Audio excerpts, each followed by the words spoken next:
All right, welcome. We have a BRFA hearing. I think we have 20 some odd witnesses, so let's get going. We're going to start with a presentation from Department of Legislative Services. Welcome. Oh, hey Tanya, I didn't see you. Come on up.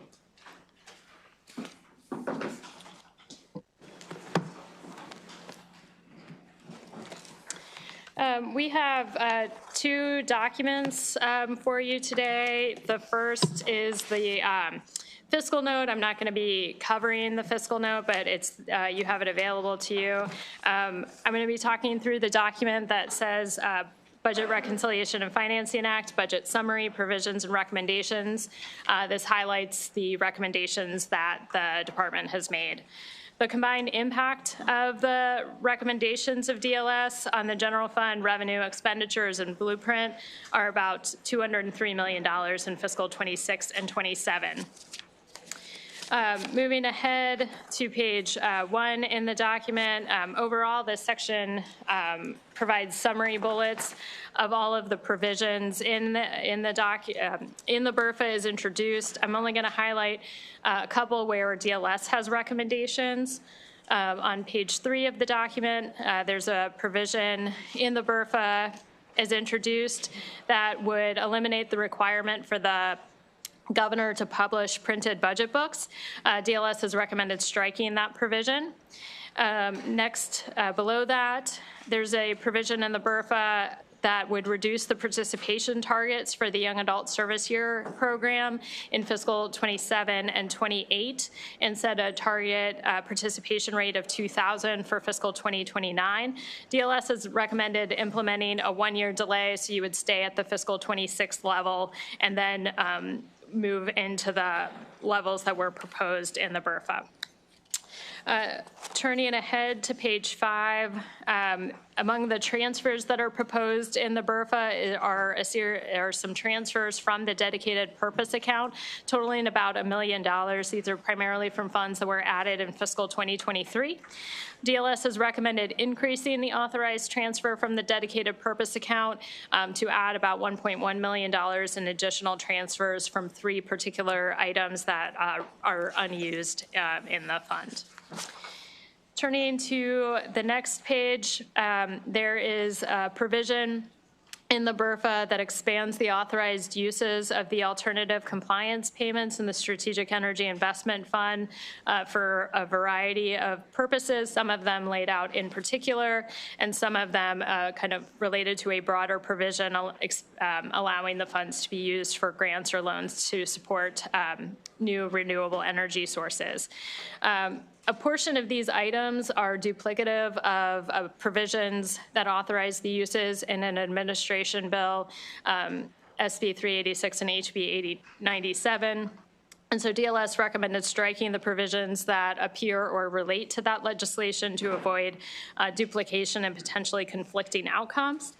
DLS has also recommended striking the authorization for $42 million related to higher education research grants, as DLS recommended deleting those funds in the State Reserve Fund analysis. Turning to page 7, there is a provision in the BRFA that would increase the local share of the teacher, community college, and library retirement systems by shifting 50% of the increase between the fiscal 2026 and fiscal 2027 state share of cost, setting particular amounts per jurisdiction. DLS recommends shifting 100% of the increase. Lower on that page, there's a provision in the BRFA that relates to a provision that was in last year's BRFA that provided a transfer from the local income tax reserve account that helps support costs that were needed in the division of paid leave and labor with the delay in the family program. The provision in this year's BRFA alters the timing and makes some other changes to effectuate that transfer. DLS recommends a technical adjustment to change the date by which the transfer must occur. DLS is also recommending a separate transfer of $150 million from the local income tax reserve account to the general fund in fiscal 2026 related to an over-allocation of funds to that account. The governor assumed the transfer in the fiscal 2027 budget, but there was no provision in the BRFA to effectuate it. Turning ahead to page 9, these are new recommendations that DLS has made on the BRFA. The first set relate to mandate relief. The first item would reduce the required distribution from the state lottery fund to the major sports and entertainment event program fund from the amount necessary to restore the balance to 10 million to the amount necessary to restore it to 5. For the Racing and Community Development Financing Fund, it would reduce the required distribution to the fund to $13.4 million in fiscal 2026 only. The budget as enacted reduced the appropriation, and so this would align the mandated distribution with that budget action. DLS recommended reducing the mandated per pupil special education funding to provide a growth rate of 5% beginning in fiscal 2027. DLS has also recommended delaying the expansion of the Tier 2 full-day pre-kindergarten eligibility by capping eligibility at 360% of the federal poverty level in fiscal 2027, and phases in a planned growth of 38% of the per pupil funding level over 2 years rather than all in fiscal 2027. DLS recommended 2 provisions related to the Maryland State Arts Council. One level would eliminate the requirement that the funding increase each year by the projected general fund growth and instead level fund it at the level of the fiscal 2026 working appropriation. And the other would repeal the required annual distribution from the state admissions and amusement tax revenue and instead direct that revenue to the general fund. DLS also recommends reducing the mandate for the Equitech Growth Fund in TEDCO from $5 million to $3 million. Turning to the bottom of that page, these relate to some special fund balances. In the Maryland Police Training and Standards Commission Fund, DLS recommends authorizing a transfer of $2 million from the fund to the general fund in fiscal 2026. Related to the Teaching Fellows Program, under current law, the unused appropriations for this program that is supported by the Blueprint for Maryland's Future Fund go to the Need-Based Student Financial Assistance Fund, and DLS is recommending instead that those funds return to the Blueprint Fund. DLS is also recommending extending a $9 million cap on the student loan debt relief tax credit that was included in the BRFA last year for tax year 2025 only, to extend that to tax year 2026. As part of that BRFA item, MHEC was to submit a report about recommendations on changes to the program. The report was not submitted, and so DLS is also recommending extending the date by which they would be required to submit the report. Also related to the Need-Based Student Financial Assistance Fund, currently a number of non-income-based general fund supported financial assistance programs.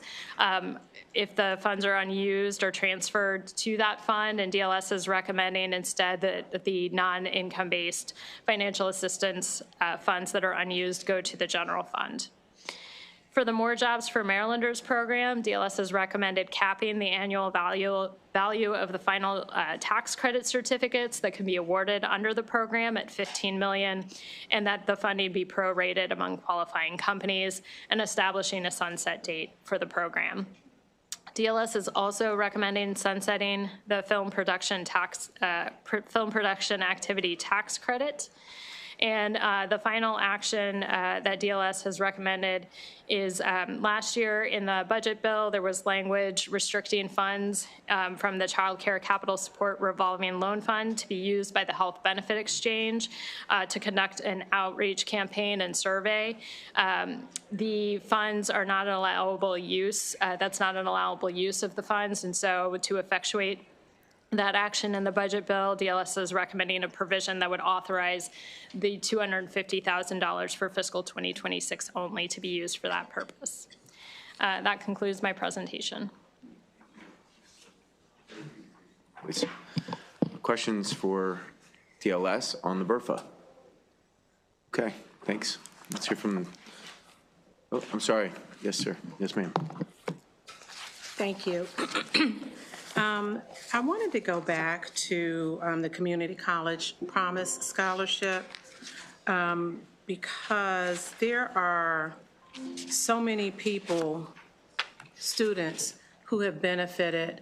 And I can speak to the community college in Prince George's County, Prince George's Community College specifically. And so I'm sure that it's probably pretty equal amongst the rest of the community colleges. But as of today, we've already awarded over $1 million in scholarships for 326,000 students.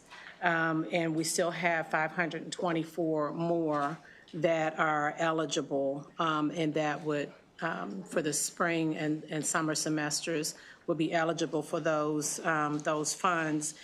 The demand is so high for those, and you know, it's very difficult for individuals to get a job without a college degree. Everything says they have to have a college degree. And these individuals who are getting these scholarships are obviously they're need-based, and many of them are minorities. And so I guess my question then is help me to understand the justification. Delegate, I think this is probably a better question for the next panel? For the agency. Okay. This is DLS. And Okay, I'll wait. is that, They already know where I'm going, so. this is a BRFA item? This wasn't a, was this Yeah, a DLS? This is a No, BRFA this item. was at the BRFA's introduced. Okay, as introduced. So Mr. Nicole's coming up right now, and they'll know where you're going. Okay. All right, come on up, Mr. Nicole. And I understand our secretary is under the weather, so we send him good wishes and also congratulations, because I'm sure he's watching, on being full secretary and getting his confirmation. And welcome, Mr. Nicole. Thank you, Mr. Chairman, Madam Vice Chairman, members of the committee. For the record, my name is Mark Nicole. I'm the Deputy Secretary of the Maryland Department of Budget and Management. And with me today, I have Richard Oxher, our Director of Revenue Policy. Thank you for the opportunity to testify today in support of House Bill 352 and Senate Bill 284, the Budget Reconciliation and Financing Act of 2026. The Moore-Miller administration developed the FY27 budget during a period of significant fiscal transition for the state of Maryland. The state is navigating seismic federal actions affecting state programs, continued growth in healthcare costs and utilization, moderating revenue growth tied to the national economy, and statutory spending commitments enacted in prior years. In response, Maryland is taking a proactive step to ensuring long-term fiscal stability while continuing to deliver services that residents depend on every day and maintaining a strong foundation for economic growth and competitiveness. Even as the state takes responsible steps to align spending with sustainable revenues, the FY27 budget continues to preserve and grow targeted investments in Maryland that support long-term economic growth and continued growth of our lighthouse industries. The budget maintains investments in workforce development and higher education that strengthen Maryland's talent pipeline, supports research and innovation that attract private sector investment, and sustains transportation and infrastructure spending critical to job creation and regional competitiveness. Investments in housing and energy initiatives further help communities remain affordable and resilient for employers and families alike. These priorities reflect the administration's commitment to pairing fiscal discipline with strategic investments that position Maryland for continued economic growth and shared prosperity. The FY27 budget includes approximately $591 million in contingent general fund reductions tied directly to enactment of the Budget Reconciliation and Financing Act. These reductions were designed to carefully slow spending growth, right-size programs, and prioritize sustainability while preserving core programs and services. A significant portion of the savings comes from moderating mandated spending growth, not eliminating programs. For example, the bill temporarily repeals the FY27 rainy day fund sweeper while still maintaining reserves equal to 8% of general fund revenues, preserving one of the state's strongest levels in history. It establishes shared responsibility with local governments for a portion of teacher retirement costs, producing $39 million in savings while maintaining more than $1.1 million in state support for teacher retirement costs. Several formulas, including the disparity grant, Sellinger aid, and community college funding, are level funded or growth limited, ensuring stability while aligning spending with current revenue conditions. Targeted mandate reductions addressed appropriations for programs where funding exceeds utilization, including scholarship programs, workforce initiatives, and smaller statutory grants. The BRFA also includes operational efficiencies and smaller mandate adjustments across state government, from modifying special fund uses to eliminating outdated or underutilized appropriations, ensuring taxpayer dollars are focused where they deliver the greatest impact. As you know far better than I, understanding sustainability is about reducing commitment. It's not about reducing commitment. It is about ensuring that Maryland can keep them. This bill helps to do that. In addition to these spending adjustments, the BRFA authorizes $583 million in fund transfers across fiscal year 26 and fiscal year 27, responsibly using accumulated balances from funds at the Strategic Energy Investment Fund and the Fiscal Responsibility Fund to address the state's budget challenge. The legislation also uses capital budget flexibility to offset operating budget pressures, allowing Maryland to maintain infrastructure investments that support long-term economic development and growth while avoiding deeper programmatic reductions.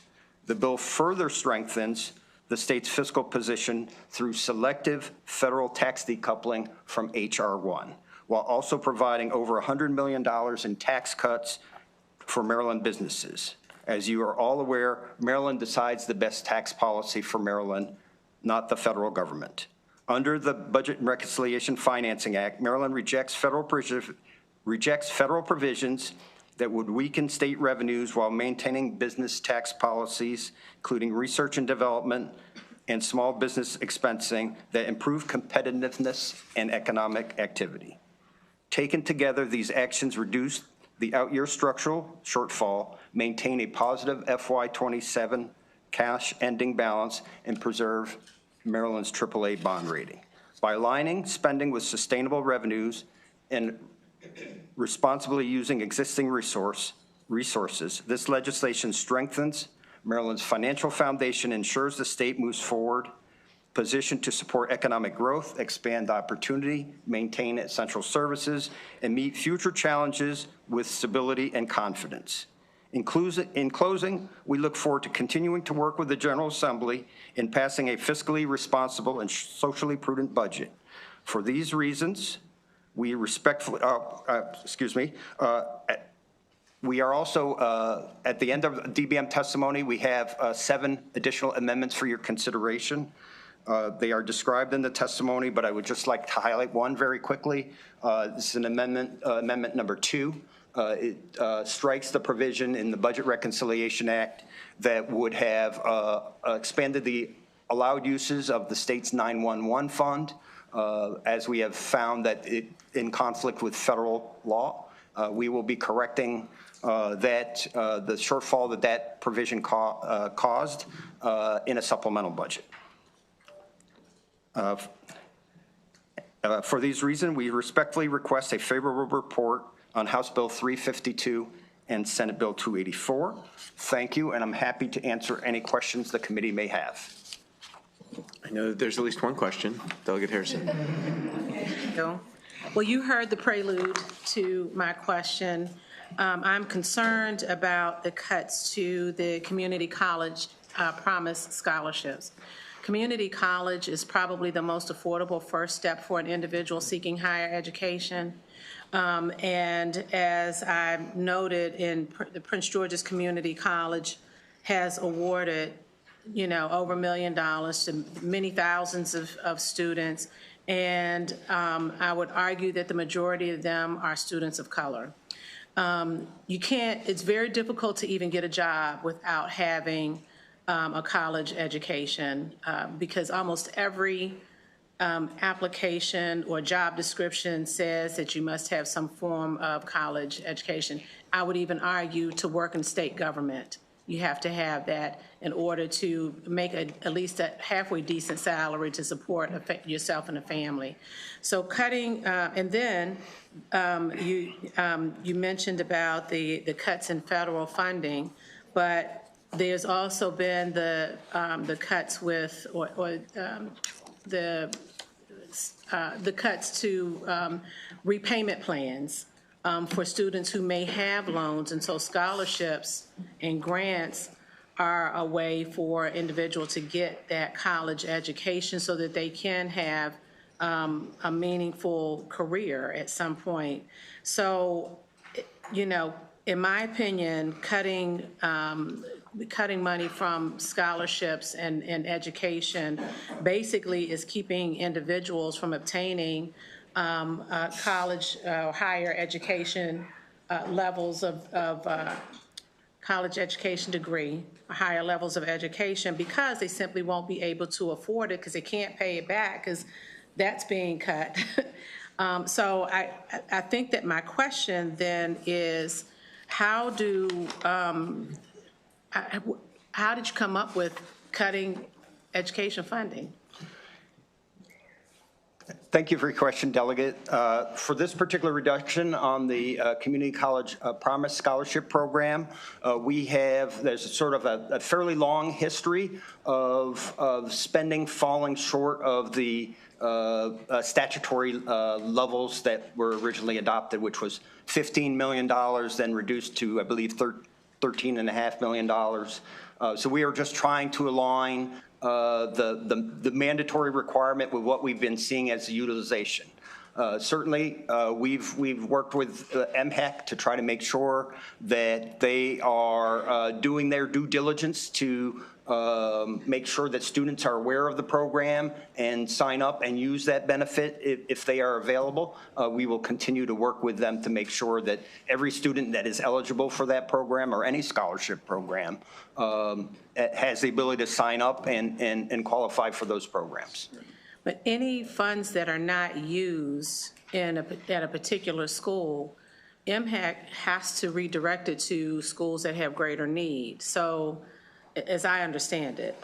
So it's not that the money does not get used, it just may get redirected. So this particular scholarship program is a little different than the sort of the broad base educational and excellence awards, where basically we have a large sort of award pot across the entirety of the state. This is sort of very much more targeted.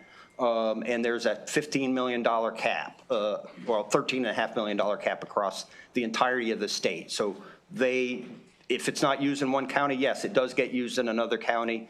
Just in total across all the counties, we're not using the statutory amount right now.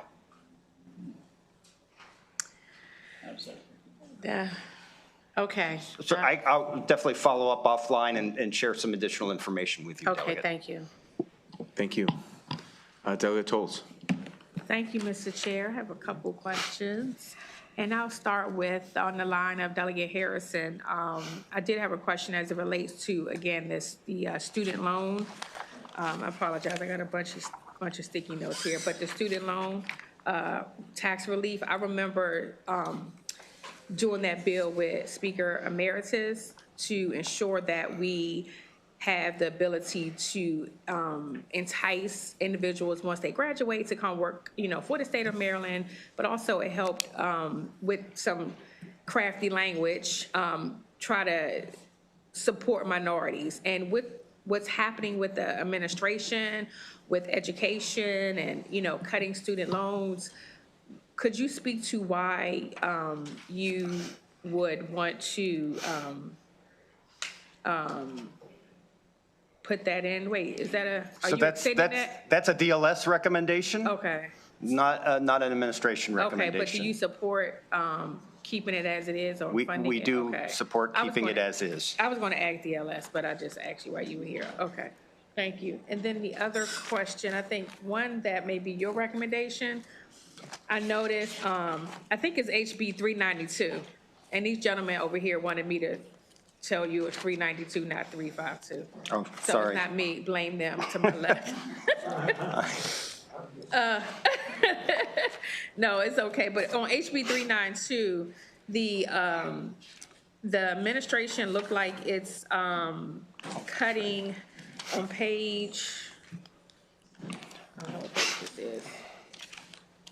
23, it's using the cigarette funding. It's changing it to take 35 million this year to put it toward Medicaid from the HBCU settlement. So I wanted to, could you explain that? Sure. So as part of this year's budget, the administration has assumed that we will be receiving in total $70 million in cigarette restitution settlements with the providers. Under current law, those funds are to be redirected to support the HBCU settlement with our 4 HBCUs. Yes. That annual spending is roughly $55 million on an annual basis. So we actually had more settlement money than we have HBCU payments. So what the administration is proposing is that we use the first $35 million settlement. We are using that to support the HBCUs. And what that does is mean that we don't need to use general funds. We have proposed to use the balance of that funding to support other programs in the Cigarette Restitution Fund, including Medicaid. The funding for HBCUs is set out in statute. Yes. The governor's fiscal year 27 budget does fully fund that formula. It funds it with $35 million in settlement dollars and $20 million in general funds. So we are fully funding the HBCU settlement in this budget. What else is included? I'm not sure, so I'm asking, what else is included in the restitution fund for that, from the cigarette restitution fund or the tobacco restitution fund? What else, what are some other So we support a variety of activities there. There's higher education research is one of the activities we're funding. As I mentioned, medical assistance, tobacco control and promotion efforts to, well, not anti-tobacco promotion efforts. Yeah. I believe we used to, I'm not sure if we still do, we used to fund kidney dialysis programs as well as substance use disorder programs. Okay. Thank you, Mr. Chair, thank you. Thank you, Mr. Chair, and thank you, Mr. Deputy Secretary, for being here. I appreciate hearing from you that you support us level funding the disparity grant program. I think that's really critical, specifically for Prince George's. So I wanted to thank you for that. I had a question about the film production tax credit and how it's been utilized over the last, say, 3 years. If you could just speak to that. Okay, I'm going to have to get back to you on the film tax credit policy. That is not an administration proposal in the budget reconciliation. That was a Department of Legislative Services proposal to sort of pare that back. We are fully funding that program in this year's budget. Okay. If we have questions for DLS, I'm sure Ms. Zimmerman would be happy to come back and just tell us on those when you finish, Mr. Nicole. Is that okay? Okay. So we have the film tax credit, and then we had another question on a DLS proposal. Right, student loan. Delegate Grist? A real quick question. You had mentioned that this BRFA helps reduce the structural deficit. Before this session, going into or projecting into FY28, we were at, what, $2.3 billion, I think. So after this budget passes, after we get through this fiscal year, does that $2.3 billion, is that going to be reduced? Are you talking with regards to the fiscal year 27 or in future years? Going into this session, projecting into FY28, we were expecting a $2.3 billion deficit. Right. And you're saying that the BRFA helps reduce that. Right. So after we get through this fiscal year, do you have any idea where we might be in regards to FY28 going into next session? So in FY28, we are projecting a significant budgetary challenge. I'll look really quickly here, and I'll get you that answer You can get, as to what we are assuming. Assume DLS's numbers are pretty close, but, certainly over $1 billion. We have the challenge numbers. We going can have forward. DLS Can give we? them to Okay. you. Yeah, that's fine. We use our DLS numbers. Mark, that'll be fine. We can get back with us on that. I was just curious because you had mentioned that. $2.5 billion is the estimate that we so have it's gonna grow a little currently bit. for fiscal year 28 budget challenge. Delegate Beauchamp. Thank you, Mr. Chair. I was just curious, the CADE formula funding for local community colleges. Warwick Community College happens to be in my county, and the percentage it's 12.5%, and I'm just curious as to how you come up with that.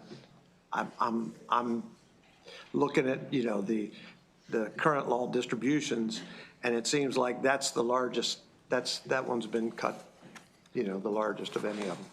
Sure, Delegate, thank you for your question. So when we were looking at community colleges, the administration is very much in support of community colleges. We are recommending that community college funding, after the Budget Reconciliation Financing Act is included, still allows for every community college to grow their funding by at least 3%.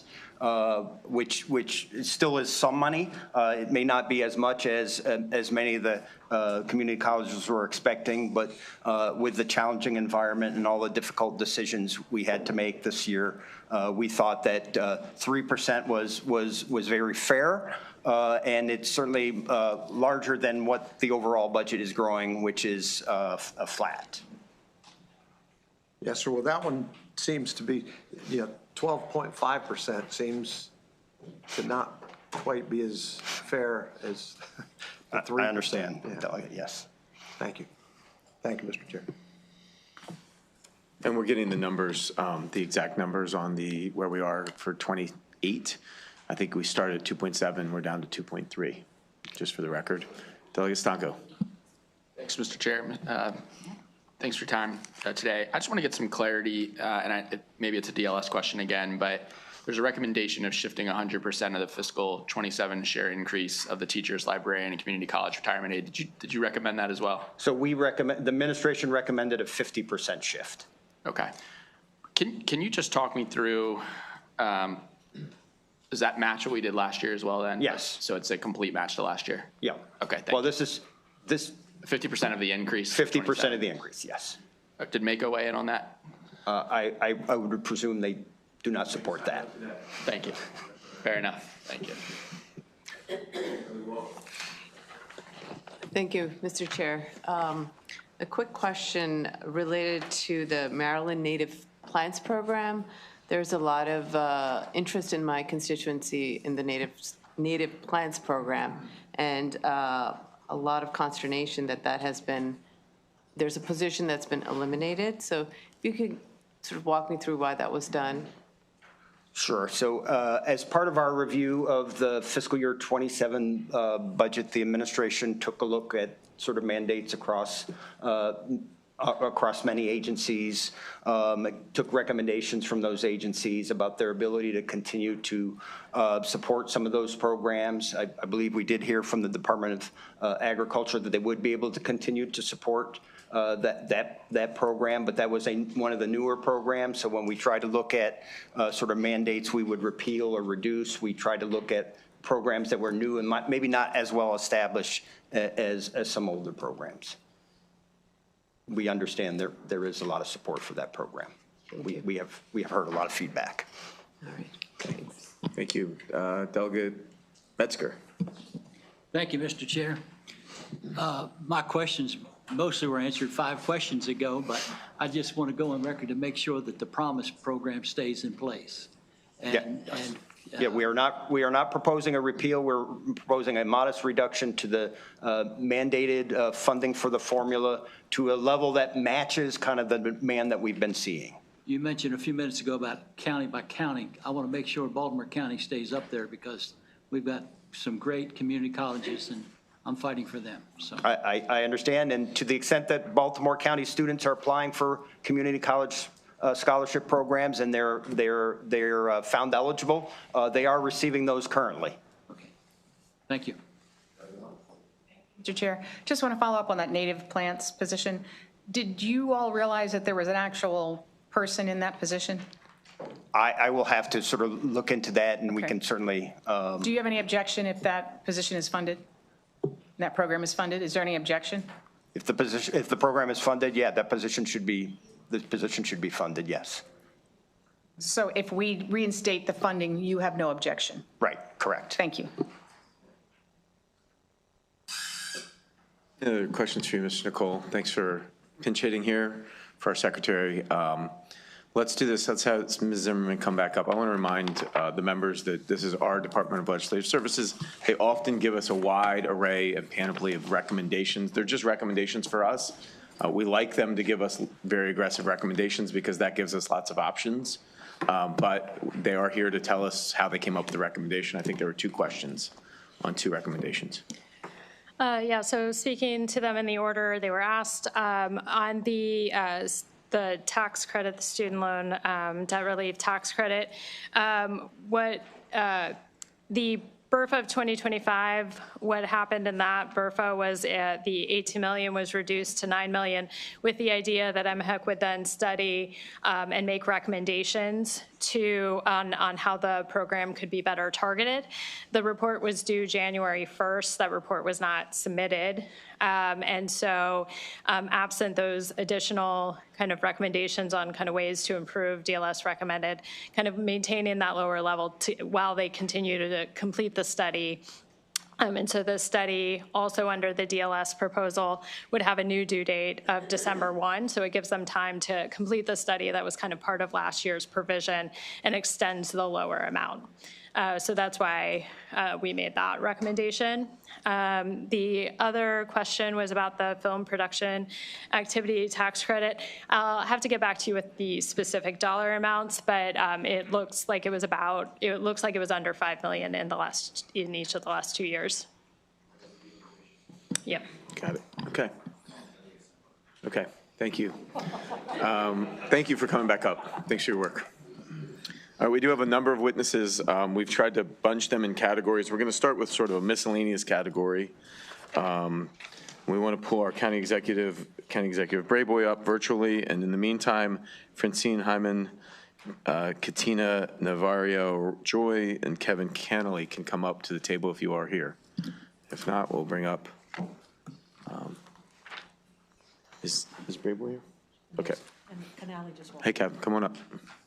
If your name was called, this is your opportunity. Come on up. But Kevin, we're going to let the county executive testify virtually, and then we'll go to you. County Executive, good to see you twice this week. I love it.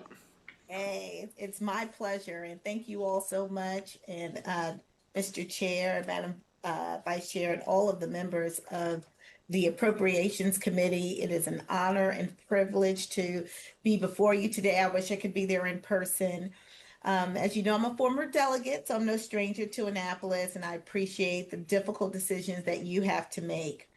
When I first took office as county executive, I was faced with a $170 million budget deficit. I was also hit with news that the commanders were heading back to Washington and Six Flags was shutting down. Then the current federal administration started laying off federal workers, and there were cutbacks to places like NASA Goddard and Beltsville Agricultural Center, all that had impacts on county revenues. To say our budget projections, current and future, were taking a hit would be an understatement. Since then, we've made significant progress in our budget. We've exercised fiscal discipline. We focused on speeding up our permitting processes so that businesses could open quicker. And we've been attracting world-class economic development projects. But the county's December forecast of revenues and spending still showed a $58 million general fund shortfall projected for fiscal year 2027. And so that's why some of the changes in the formulas proposed in the current budget really impact us greatly. And the one that's most pronounced is the disparity grant. The decision or at least the proposal to cap the disparity grant at the FY 2026 level for 3 years will mean a $17.5 million loss to Prince George's County in FY 2027. And this is going to be very crippling for us. And so we are very, very hopeful that that issue can be addressed through your deliberations. In addition to that potential cut, which again, that 17.5 million represents 2/3 of the total cuts to the disparity grant formula. So the total cut would be 26 million, but 2/3 of that would be borne by one county, Prince George's County. And I think that, that's very important to understand that the disparity grant is designed for counties that have low-income residents, and we have a disproportionate number of low-income residents.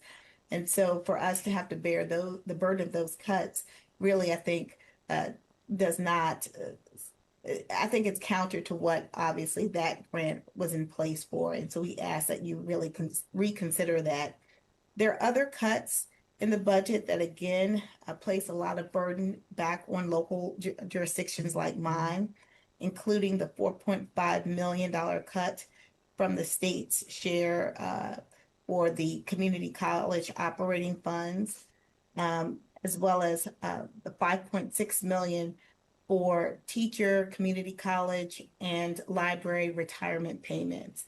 So that was on top of the $13 million that was shifted to the county last year. So again, we are working hard. We're doing all that we can to ensure that we are fiscally strong. But these cuts were, well, at least the disparity grant cut was not anticipated. And some of these other shifts really are impacting our ability to get where we hope to be in the next year or so. So we're asking for your support in ensuring that Prince George's County is made as whole as possible. And we appreciate your time, and I certainly appreciate your time and your consideration. Thank you so much. Thank you for being with us, Madam County Executive. You'll be happy to hear that we agree with you as to the undue burden placed on Prince George with the disparity grant cut. We will reject that BRFA item. We're going to look at all the cuts carefully, but on this particular one, I can say at this point, we will be rejecting that. So thanks for lending your voice to that. Thank you. Thank you, Mr. Any other Chair. questions for the County Executive? Delegate Stanko. Thank you, Madam County Executive. And thanks for sharing the lens on impact to local jurisdictions. It's actually what I was thinking about with the recommended cuts. The chair spoke on the House's view on the disparity grants. Can you just talk about what type of cuts the teacher's pension and the pension cut, what kind of things that would take away from your county or services you'd have to reduce because of that cost being pushed to you? Well, the shifts, the shifting of the pensions, that number one impacts our ability to fund education at the level that we want to fund. So general classroom education at the level we'd like to be able to fund it. So that's one of the big issues that we're grappling with. We're trying to increase the amount of money going to our school system for classroom instruction. And so that's impacting us. We are also getting cuts at the federal level for grants for healthcare, housing, and so many other important priorities. And so a lot of that burden now will shift back to the county. And so having that disparity grant, especially for our neediest residents, is extremely important to offer them the services, both educational, healthcare, and other services that they're looking for. Thank you. I struggle with, we've made the decision as a body and government to increase our overall expenses on things like via the blueprint. And then we turn around, and as we add additional costs, we're asking the counties to pick up the back end of that cost with the pension. So thank you. All right, I don't see any other questions. Thanks for being with us, Madam County Executive. Good to see you. Thank you very much. Have a great day. Bye-bye. Thank you. Kevin, she kind of handled it for you, I guess. So anything else to add? She did. I'll endorse everything Madam County Executive said. Thank you, Mr. Chair. This is Kevin Canale here on behalf of the Maryland Association of Counties. It's nice to be in front of the Appropriations Committee here today in support of the bill with amendments. Madam County Executive talked a lot about disparity grants. I'm thankful for your comments, Mr. Chair. We understand the challenges that you all face. I'm just here to say that counties face those same challenges at the local level. We're dealing with all the federal instability, just like the state is. And so you have my written testimony. I'd just like to raise a few issues. Number one, on the teacher pension shift, the recommendation in the BRFA is to shift another $40 million onto counties. If you take the DLS recommendation, it's nearly 80. And what that would mean over last year and this year would be $170 million just in pension shifts onto county governments, just over last year's budget cycle and this one. Counties already pay the full employer share of these costs, but we don't control pension policy, benefit levels, actuarial assumptions, or investment decisions. So we feel like this is unwise, and we really have no say in the process and no accountability to our taxpayers at the local level. Disparity grant, again, Madam County Executive covered that very well. I will say that while there's a $27 million cut in the BRFA, if you look at already the provisions in law with the caps, we're looking at an $84 million cut as opposed to where we're supposed to be in law. But with those cap provisions, they make things worse for the disparity grant program. Assisted outpatient treatment, great policy. We really think this one should have been a bill. It's a big item in the BRFA just to say that counties should do it and pay for it. I think that deserves a bill hearing and some fiscal analysis, but we do have concerns about that provision. Again, not about the policy, but just how the state wants to get there. Community colleges, again, I think Madam County Executive spoke to that. Another reduction, we got to fund our community colleges, and when the state can't fund its share, it ends up on the backs of student tuition or on county governments, and obviously nobody wants to raise student tuition. So we're hopeful that that won't need to happen. I'm thankful for the amendment from the administration about the 911 trust fund. That money should be sacred. It's illegal under federal law to use it for anything else other than 911, so I'm thankful for that amendment. But with that, again, you have our written testimony. I'm very thankful. We understand the decisions you have to make, and we respect them, but we'd ask for those provisions to be removed and a favorable with amendment report on the bill. Thank you. Good afternoon. My name is Francine Mitchell. I am with Economic Action Maryland Fund. I am the program director of our SOAR program. Since about 2019, SOAR has returned over $6.7 million in tax credits. We're talking about the homeowners and the renters property tax credits. For every dollar invested, $4.16 is returned directly to older adults. Last year alone, we assisted over 800 households, securing more than $900,000 in anticipated credits. Numbers are important, but behind the numbers are real people. Clients we work with, we often hear stories every day. Yesterday, I met with a client, 71 years old, living on Social Security, about $1,000 a month. She's already paying $710 in rent. The rest of her funds are going to energy costs and water costs, which leaves just about $100 for food and other daily expenses.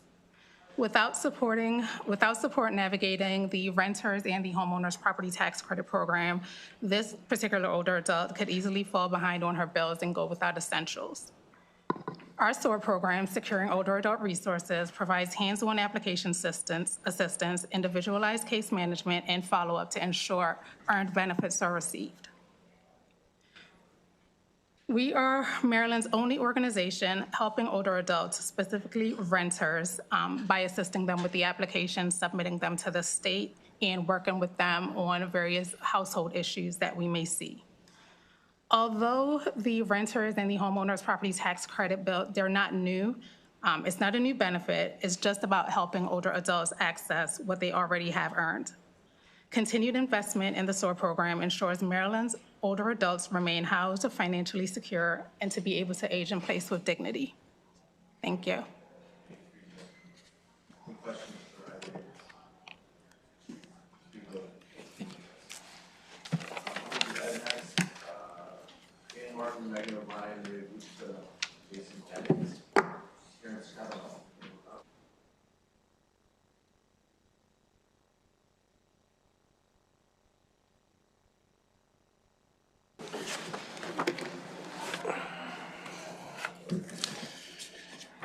All right, I guess I'll start, Mr. Chair, members of the committee. Dan Martin with the Mental Health Association of Maryland. Thanks for the opportunity to testify. We're here in support of the bill with two major amendments, urging you to reject two provisions, particularly. We understand there are budget challenges and difficult decisions to be made, but there is still serious unmet mental health need that we are working to address. Suicidality among Maryland youth is the 5th highest in the nation. And despite that grim statistic, and despite the remarkable results of the Consortium for Coordinated Community Supports is demonstrating and significantly improving student mental health outcomes across the state, showing outcomes of improving student mental health outcomes by 60 to 80% across the state. The BRFA on page 9 would cut school mental health funding from the consortium by $20 million or 20% from what went out the door last year and what was planned to go out the door again this year. I've outlined some of the positive, again, some of those more positive outcomes in my written testimony, so you have that, you can take a look. But what you should also have is, the consortium does these really, the consortium staff does these really fantastic one-pager county impact statements. And I went around to all of your offices yesterday and dropped off in your offices the impact statements for the counties that you all represent so that you can see how the money is being spent and the really, really positive outcomes that is coming from this program. And so all you need to do is look at those documents to see what a 20% cut would mean for the families and the students in your districts. And so I just want to really wrap this portion of my comments up real quickly, but just saying, I've been down here for over 2 decades doing this work, and I've never seen a program or an initiative that is showing such immediate and super positive, having such an immediately positive impact as this Consortium on Coordinated Community Supports is having. And so I urge you to reject the cut, the $20 million cut. And I hear my time's up, so I'll stop there. I was also going to mention the CCBHCs, but other people will mention that later, so I'll just stop and thank you for your time and take any questions. Mr. Chair, Madam Vice Chair, thank you for and members of the committee. Thank you for the opportunity to be here. My name is Megan O'Brien, and I am with EveryMind, a mental health nonprofit. For nearly 70 years, EveryMind has walked us alongside Maryland families in their hardest moments, providing prevention, early intervention, and life-saving mental health care. I want to speak plainly. A $20 million cut to the Consortium for Coordinated Community Supports is not a technical adjustment. It's a direct reduction in support for students who are struggling right now. In 13 consortium-funded schools, our clinicians, case managers, and mentors are often the first safe adult a young person feels comfortable opening up to. They help students manage anxiety, process trauma, resolve conflict without violence, and stay in class instead of being suspended. Our EveryMind staff are embedded partners and consistent, trusted adults who change the trajectory of young lives. It's not just the right thing to do ethically, it is the smart thing to do fiscally. When we invest in school-based mental health care, we reduce costly downstream impacts, such as emergency room visits, psychiatric hospitalizations, juvenile justice involvement, chronic absenteeism, and long-term academic failure. Early intervention saves the state money by preventing crises that require far more intensive and costly services later. Last year alone, the consortium programs reached more than 137,000 students in nearly 90% of Maryland schools. If this funding is reduced, services will contract, waiting lists will grow, and the needs will escalate, ultimately increasing costs elsewhere in the system. This is a moment to protect both our children and our long-term fiscal health. So on behalf of EveryMind and the students we serve, I urge you to amend House Bill 392 and fully restore this funding. Thank you for your time and your leadership. Good afternoon, Chair and members of the committee. My name is Ria Gupta, and I'm here on behalf of the Blueprint Coalition and Strong Schools Maryland. I don't know where my voice just went in that moment. But I have several critical concerns. First being compensatory education, which many of you have heard me say in many budget hearings. The budget reflects a $40.4 million decrease in funding for students living in poverty. This is at the same time when federal changes to Medicaid and SNAP, along with immigration enforcement, is creating fear in immigrant communities that will destabilize direct certification and how we count students in poverty. We cannot keep tying school funding to systems that are becoming increasingly unstable. Extending the current grader of methodology is very necessary in the long term, in the short term, but it must be treated as the bare minimum. Maryland needs to shift to a more stable and transparent method that is resilient to federal policy shifts. That amendment is in my testimony. Second, the Consortium on Coordinated Community Supports. As you heard, Maryland is, as is the U.S., is in a youth mental health crisis. Just last school year, the consortium reached over 136,000 students across 80% of our schools. Despite this massive success, the proposal cuts funding by 20% indefinitely, on top of a $30 million cut put in place last year. Investing in behavioral health, we know, improves academic outcomes, reduces disciplinary issues, and saves money in healthcare and public safety in the long run. We urge you to reinstate full funding for the consortium. And finally, special education. The proposal to cap special education funding growth at 5% is deeply concerning. Enrollment has not declined as previously assumed. Needs and costs are rising, and districts are already using other funds to meet their legal obligations. At the same time, Maryland has a Students with Disabilities cost study underway. Capping growth before that analysis is complete is premature and undermines the purpose of the blueprint, especially when students with disabilities continue to face some of the largest proficiency and attendance gaps in the state. Thank you so much for your time and consideration. Thank you all for your advocacy over the years. Any questions for this panel? Okay. Thanks for being with us. Thank you. Day. Let's move to finish out our ed. We still have Timothy Meyer, Denise Riley, Caden Fabi, and Kevin Hazuka. If you're with us, come on up, and first one there can begin testifying. 2 minutes. You're on. Thank you. Chair Barnes and members of the committee, I'm Denise Riley, Director of Policy and Legislative Affairs for the American Federation of Teachers. AFT Maryland represents full-time faculty at 8 community colleges. On behalf of the professors, we ask the committee to amend the proposed reductions in state aid in the BRFA.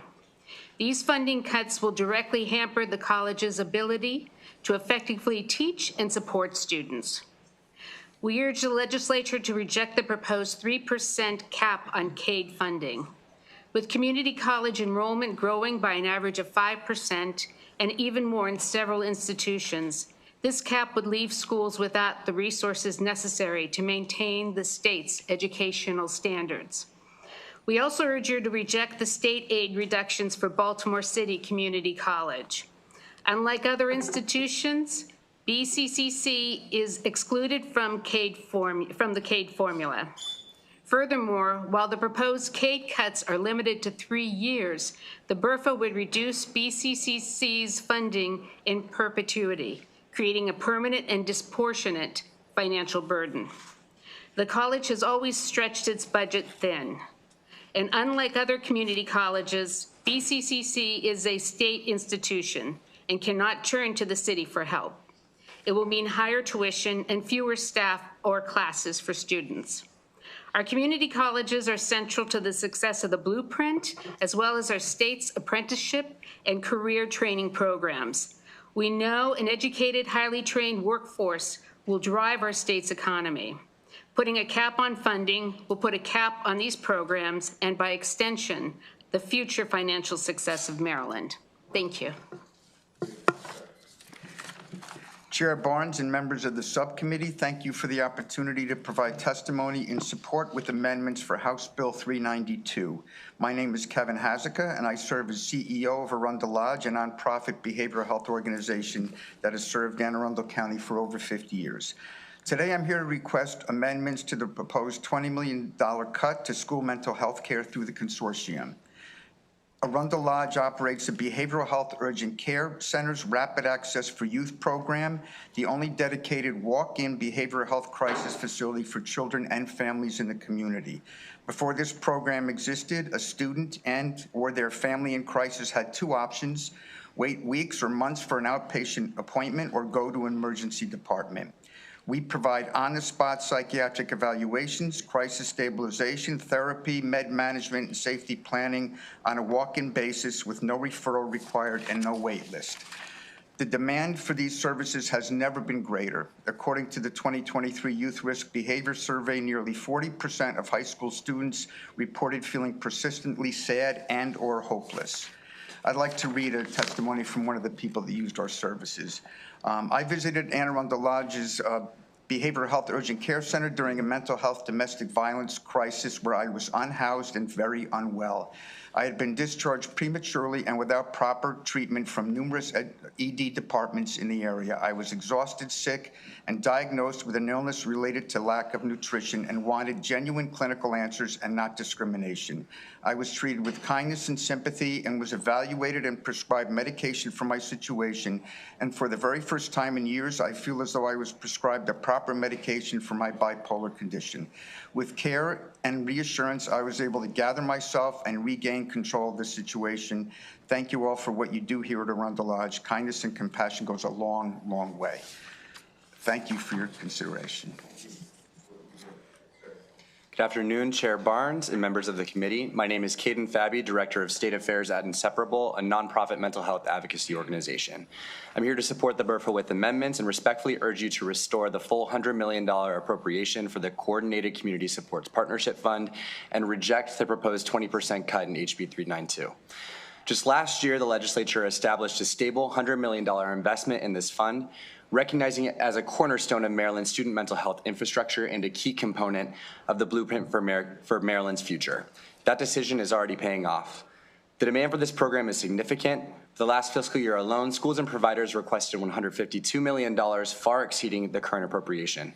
That gap tells us the need is real and it is growing.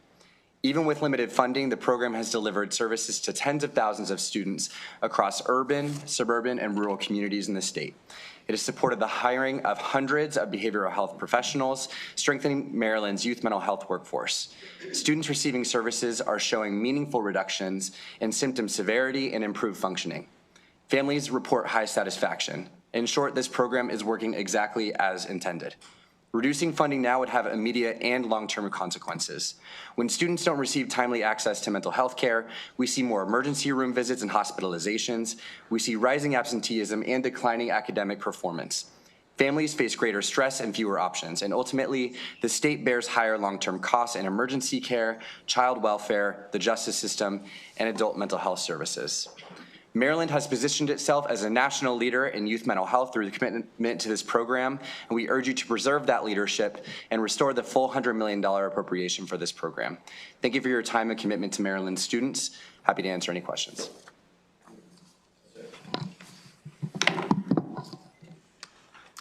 Thank you, Chair and committee members. I'm Timothy Meyer, a former 5-term PTO president and now with the Blueprint Coalition, here to talk about pre-K Tier 1 inclusion and to request budgetary and legislative fixes to help expand access.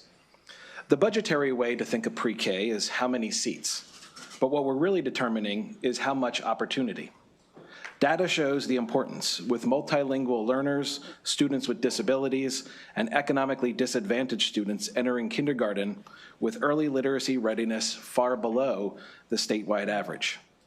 These are the children who need pre-K the most, and also most at risk of losing access because of a Tier 1 eligibility sunset. If no action is taken, about 1,100 students between 300 and 600% of the federal poverty level, who also have disabilities or come from multilingual homes, will no longer be counted and funded as Tier 1 starting in FY27. Another 900 students are just beyond eligibility under current rules, with family incomes in Tier 3. Yesterday, I watched on the House floor as a bill honoring Ruby Bridges was called anti-American, a vivid reminder that education access has never been and still isn't automatic. Funding and policies matter, and early access, especially for children who need it most, is key to all of the other educational outcomes. Public education isn't about our kids, it's about fighting for all of them. That's why I ask you for a budget amendment that would permanently include students with disabilities and multilingual learners as Tier 1 for both pre-K funding and enrollment. Thank you all very much. This panel. Thanks to every one of you for your advocacy and being with us. Have a good day. Going to move to health. Stephanie Pedito, Nicole Grainer, I think Dan Martin has already testified, Michael Gray, and Jennifer Bevan Dangle.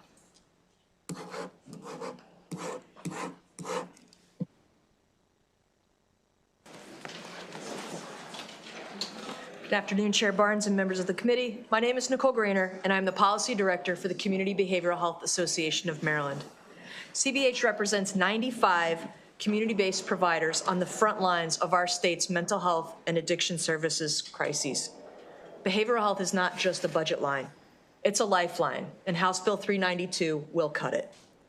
Language in the BRFA weakens the department's obligation to move forward with the CCBHC demonstration and proposes to delay Maryland's application by 3 years to FY29.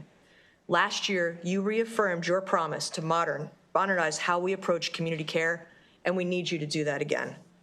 MDH has pointed to mixed outcomes in other states, but we don't need to look elsewhere. Our 5 CCBHCs have documented 40% shorter hospital stays, 60% fewer emergency room visits, and 47% lower hospital costs. We have Maryland data, and we need to be using it. The CCBHC demonstration comes with a 65% enhanced federal Medicaid match, turning $10.1 million in state general fund investments into almost $30 million in real services for real people. Waiting means leaving millions of federal dollars on the table, and that is a choice we cannot afford. Waiting until 2029 risks losing the workforce we have fought so hard to build. Grant funding for 4 of our 5 CCBHCs will expire this September. Those clinicians, crisis workers, and counselors will move on. And when they do, they won't come back just because the funding does. Cuts to behavioral health does not save money. The need doesn't disappear. It moves into emergency rooms, jails, and systems that are exponentially more expensive and less equipped to help people heal. CBH urges you to reject language weakening MDH's obligation to apply for the CCBHC demonstration in FY26. The infrastructure is built, the results are proven. These are real people in real crisis who finally have something that works. Please don't take it from them. Thank you very much, Mr. Chairman. My name is Michael Gray. I'm here on behalf of NAMI Maryland. That's the Maryland organization of the National Alliance on Mental Illness. On a personal note, I'm a proud resident of the 21st District, Mr. Chairman. It's always good to see one of my delegates. NAMI Maryland is a 501c3 organization. We provide education, support, and advocacy for a network of over 60,000 people impacted by mental illness across the state, as well as their families, their communities, and mental health providers. We recognize and appreciate the difficult work this committee's doing. You do it every year.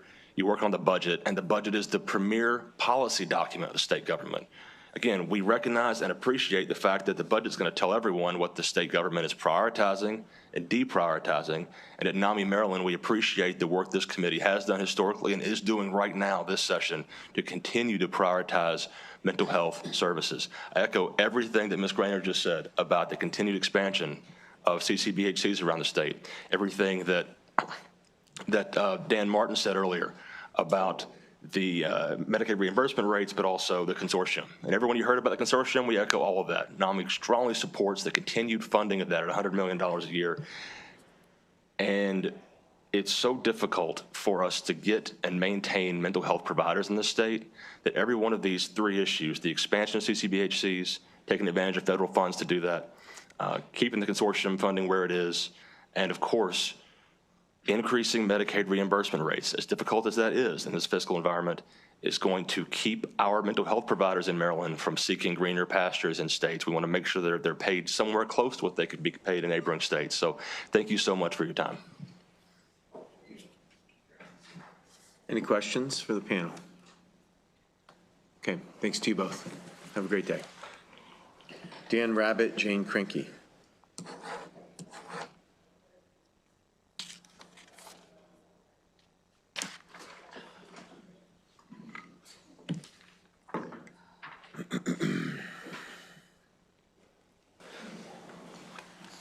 Good afternoon, Chair Barnes, members of the Appropriations Committee. For the record, my name is Dan Rabbitt, Policy Director at Behavioral Health System, Baltimore. We are the local behavioral health authority in Baltimore City. We come before you to ask you to reverse two provisions in the BRFA, the $20 million cut to the consortium and the changes to the state's approach to certified community behavioral health clinics, CCBHCs. We echo what our colleagues have said.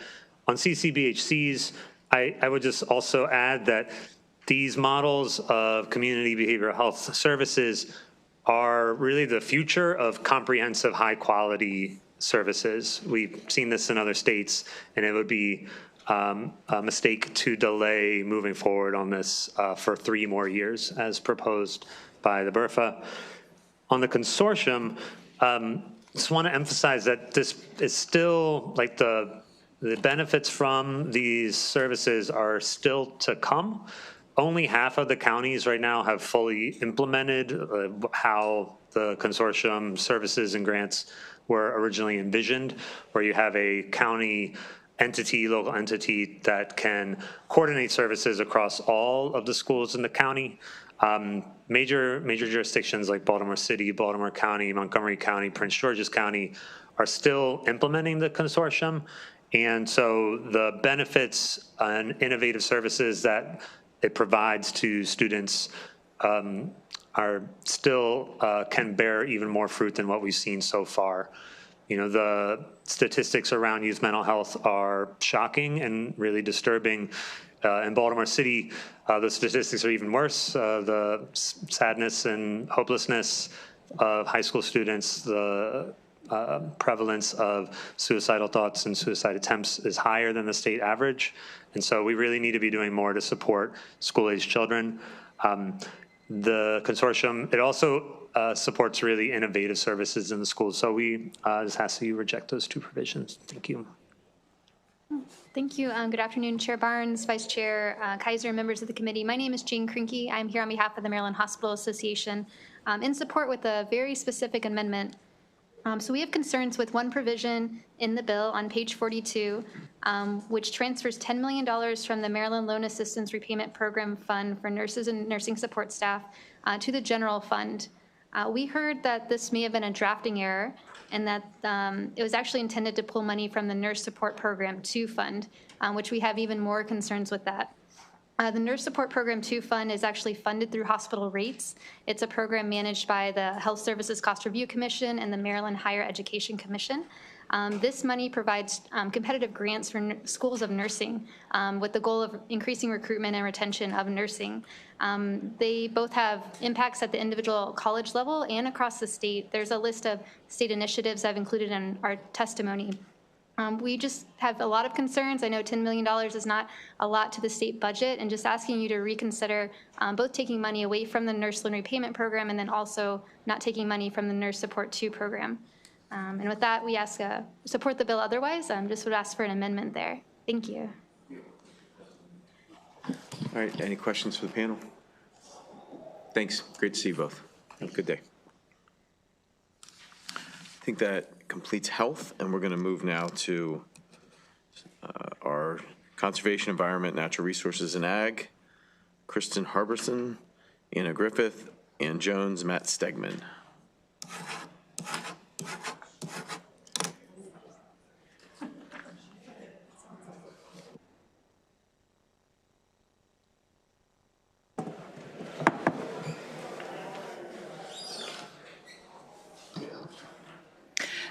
We got a lot of former appropriations on this panel, so love to see it, as the Vice Chair pointed out. Go ahead. Good afternoon, Mr. Chairman, members of my friends in the Appropriations Committee. I'm Kristen Harbison, Political Director for the Maryland League of Conservation Voters and former appropriations staffer, here in support of Governor Moore's proposed budget without further cuts to the Budget Reconciliation and Financing Act. As you continue to navigate an uncertain fiscal outlook and again seek to close a significant budget shortfall, we urge you to pass a budget that recognizes the essential value of our state's natural resources, protects and enhances Maryland's natural places, invests in climate resilience and clean energy, and ensures appropriate staffing for state agencies. But we ask you especially to protect the funds in the Strategic Energy Investment Fund for their intended purpose. No one is more familiar than this committee with the difficult task of balancing and finding solutions to our state's energy demands and high prices of energy to ratepayers while in the midst of a significant budget shortfall. All Marylanders, but especially Marylanders of low and moderate income and those in overburdened and underserved communities, are counting on you to help reduce their energy costs and protect their communities from the impacts of climate change by advancing the clean energy economy. And Maryland ratepayers have given you the tool to fulfill these promises through the SEEF. The influx of funds do not come from taxpayers for the general fund for general use. They are, in essence, loans from ratepayers entrusted to you for the specific purpose of advancing renewable energy and addressing climate change. Using the SEEF for these intended purposes ensures that ratepayers will not continue to bear the burden of noncompliance with the state's clean energy goals of solar and battery storage, and simultaneously building our state's energy generation, which is the fastest, most cost-effective way to improve grid reliability. For all of these reasons, Maryland LCV urges that you pass a budget that dedicates SEEF funds only to the purposes for which it was intended: renewable energy development, long-term climate resilience, pollution reduction, and public health for Marylanders. Thank you. Good afternoon. My name is Ann Jones, and I'm here today on behalf of the Maryland Forever Maryland Foundation. We write in strong support for full and sustained funding for Maryland's real estate transfer tax programs in this year's budget. We are a statewide coalition representing nearly 30 land trust and land conservation organizations. Land trusts work in every region of the state to conserve farms, forests, waterways, wildlife habitat, and culturally significant landscapes. We partner with both the Department of Natural Resources and the Department of Agriculture in the acquisition and stewardship of land protected with program open space funds. We strongly support fully funding for the program open space transfer tax funded programs. It's a nationally respected and truly visionary land conservation program. Getting in the weeds is my own self here. Like I say, that's kind of where I live. There are a few recommendations and concerns that I would raise. We would urge you to return to full cash funding, not bonds, as soon as possible. We recognize the need for the swap this year and support that. We make sure that the payment for the bonds, in fact, is occurring from the general fund, which I believe is the intent, but just to double check that. Again, note that last year's BRFA did have the $100 million reduction in the programs, $25 million of which is included already in the budget before the BRFA. There's a new BRFA provision that includes a reallocation of funds of the Department of Planning for the Jefferson Patterson Park and Museum. While this is a relatively small amount of money, it's indicative of the continued reallocation of the transfer tax away from its intended purpose. Thank you for the opportunity to address you today, and good luck with these budget decisions. Thank you, Mr. Chair, members of the committee. Matt Stegman with the Chesapeake Bay Foundation. Ann got down in the weeds, so I'll stay at sort of a high level. Some of your subcommittees have seen this exact panel or variations of it a lot, certainly more so than in the past, and that has been deliberate, because what you hear from the Department of Legislative Services and from the agencies is sort of the nuts and bolts of how programs work and where the money comes from and where it goes.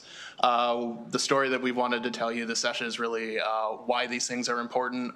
Clean water, fresh air, healthy lands, those are not just things that are important in and of themselves. They're important because of what they do and what they bring to Marylanders, the way they support our economy, the way that they support recreation opportunities, the way they support public health. So that is a story we've been telling you throughout this session.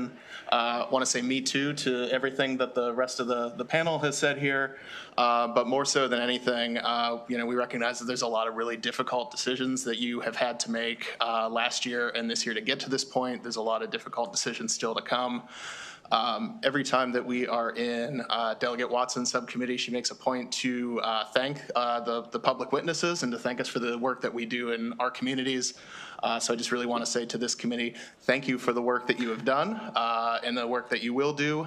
We hope that you'll see it through to the end and protect our environmental funding. When we're talking about the things that support the environment, it's a small slice. It's about 1.5% of total state spending, but it really does return a tremendous benefit to the state. So thank you for the work that you've done. Thank you to Secretary Weissman and his team as well. But just, please hold the line for our environmental programs. Thank you.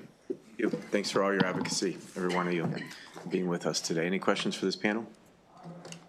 Okay, good to see you all. Thank you very much. We do have a virtual witness, Owen Bailey. Is Owen Bailey? Okay, I will pull up Owen Bailey, and then we'll have Josh Tulkin. He'll have 2 more minutes. If he gets here, he can come on up. Great. Thank you, Mr. Chair and members of the committee. For the record, my name is Owen Bailey. I am speaking on behalf of Partners for Open Space.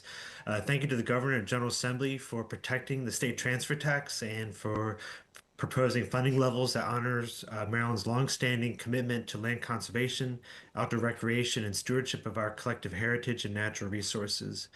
The budget before you continues that commitment, even in a challenging fiscal year. Partners for Open Space supports the proposed FY27 budget, and we appreciate the effort to maintain the programmatic stability of it during a difficult budget cycle. At the same time, we must be candid. The continued diversion of the transfer tax revenues, even backfilled with bonds, weakens the long-term productivity of these programs and risks eroding the credibility of the very formula that has made Maryland a national leader in conservation. Because of this, we respectfully urge the committee and the administration to return to full cash funding under the formula as soon as possible. The programs supported by the transfer tax deliver extraordinary value to the state, to our rural and urban communities, to our local parks, and our climate and resilience goals. Their effectiveness depends on the predictability and integrity of the funding that sustains them.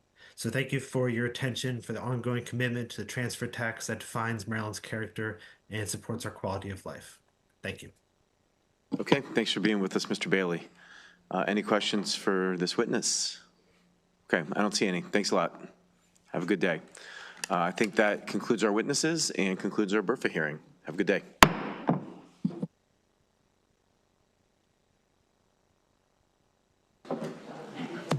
We're done.